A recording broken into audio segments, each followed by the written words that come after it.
Some parents make the mistake of pampering their children. They think they are loving the child, but they end up spoiling them. And if you are one of those parents, either you are already facing some trouble because of it, or the trouble is coming, I assure you. What kind of trouble? You have probably made your child's life so comfortable that they now fight with you the moment you ask them to do something difficult or something they disagree with. You have given them so many privileges or luxuries that they can't adjust in tougher conditions outside the home. You have perhaps been saying yes to all their demands and now they can't accept a no. They get angry and throw tantrums every time you refuse to fulfill their wish. You have maybe given them so much that they don't even value any of it.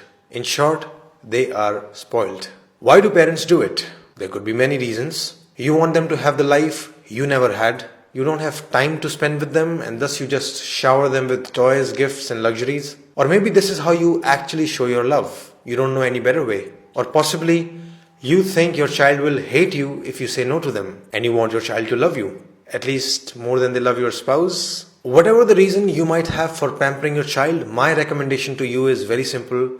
Don't do it. But of course it's not that simple. The problem is complex. You as a parent have a certain level of wealth and resources. What will you do with it if you're not going to let your children enjoy them? And where is the line? Like how much should you give? How much is too much? How much is too little? There is obviously no measurable or one size fits all answer for this. As the cliche goes, it depends. But I'm going to give you a framework to think about this problem. Consider following points. First, try to predict and answer this question. When this child becomes an adult, would they be able to sustain the current level of privileges or not? The answer to this question will change every so often. Someday your child will seem very responsible and talented. Someday it will feel they are useless and incompetent. But you must keep those questions in mind. Will your child be able to afford the rent of the big house they are living in? Are they capable enough to buy the expensive branded clothes you buy them so casually? If not, how will the future look like? How long will you keep giving these privileges? Ultimately, you will have to cut them off. Ultimately, you will have to make them independent, right? So why not start a little earlier? Why not start today? This brings us to the second point. You must, from the beginning, create a balance of responsibility versus privileges in the house. Responsibilities in childhood mostly include schoolwork and house chores. Some other responsibilities could be to remain healthy, maintain decorum in the house, even being respectful to parents, etc. You need to make privileges somewhat conditional on these responsibilities. Essentially, give them a taste of adult life, which is, if you don't work, you don't get the car. Third, ask another question to yourself. Are you giving them resources for their growth or for their pleasure? If you're spending money on your child's music classes, sports classes, books, etc., it's very different from spending money on their toys, gadgets, clothes, birthday parties. Basically, whatever you're spending on them, is it being used by the child to just have more fun, or is it being used to try out a new skill or to become better at something, to explore talents, to start a new project, etc.? The problem would begin when you start spending excessively on their fun without proportionately spending on their talents and growth. So make sure you're investing proportionately in their joys and their talents. Fourth, are you making them grateful towards what you're giving them? If you think, oh, I'll give them everything and then in future the children will love me. Bad news. It won't happen like that. They will most likely take everything for granted. More often than not, you'll just find them complaining about the things they didn't get. So it's your job to make them realize the value of what you're giving them. It's your job to make them thankful for it. It's your job to tell them that millions and billions of people probably don't have the same privileges. They must realize the value of everything you're giving them for free. Like, why spend so much money and time on them only to be hated later? You give them everything and they grow up resenting you and not talking to you? What's the point of it all? Who did you do it for? So gratitude must be taught to them explicitly. And first step there would be to show gratitude to your own parents consistently. Fifth, you must make your child experience no from time to time. They must learn to deal with it. Of course, don't do it arbitrarily. Say no only when you have good reasons to say no, but do say it when needed.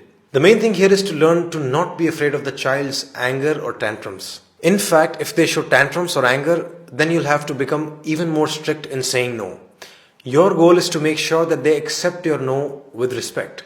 And your objective is to teach them that their anger and tantrums will never turn a no into a yes. If you get scared and say yes to avoid fighting with them, you're only making them stronger. This is basic operant conditioning. By letting their anger win, you're reinforcing their bad behavior. In fact, if they show bad behavior, you need to not only stand your ground and stay firm, but you can even go on to cut additional privileges. Say no to something else as well, just as a lesson to them. As a parent, you must strive to have the authority to say no and still be respected. Finally, follow the cliche because it's very true. Your time is the best gift. Children need your time, your love, your care. That's really the biggest gift. Pamper them with your time whenever you can, not with things. If you really want them to love you all your life, give them good memories with you, not just stuff which anyone can buy them. So these were my premises, and I repeat the conclusion: don't pamper your child too much. That's it. If you think your son or daughter needs counseling or life coaching, you should book an appointment either with me or a counselor in my team. I help adolescents and young adults in following areas: taking responsibility and developing work ethic, improving concentration and productivity, controlling screen addiction to video games, phone, TV, internet and social media, managing anger and bad temperament, reducing social anxiety and exam anxiety, dealing with depression, developing crucial human values like respect, gratitude, humility, compassion, etc., establishing basic health habits for diet, sleep and exercise. To book an appointment, option 1, just call me on this number or message me on WhatsApp. Option 2, you can directly go to our website page sridharlifeschool.com/counsel and fill the application form there. To invite me to your school or corporate organization for counseling seminars or to set up a long-term counseling contract, email me at sridharlifeschool@gmail.com or WhatsApp on this number. An important request before you go: if you like the ideas shared in the video or you found some benefit in using them, I request you to help me in growing further. I'm trying to build a team of researchers and video makers so we can deepen our knowledge and make more such videos. You can support me by making a donation to Sridhar Life School.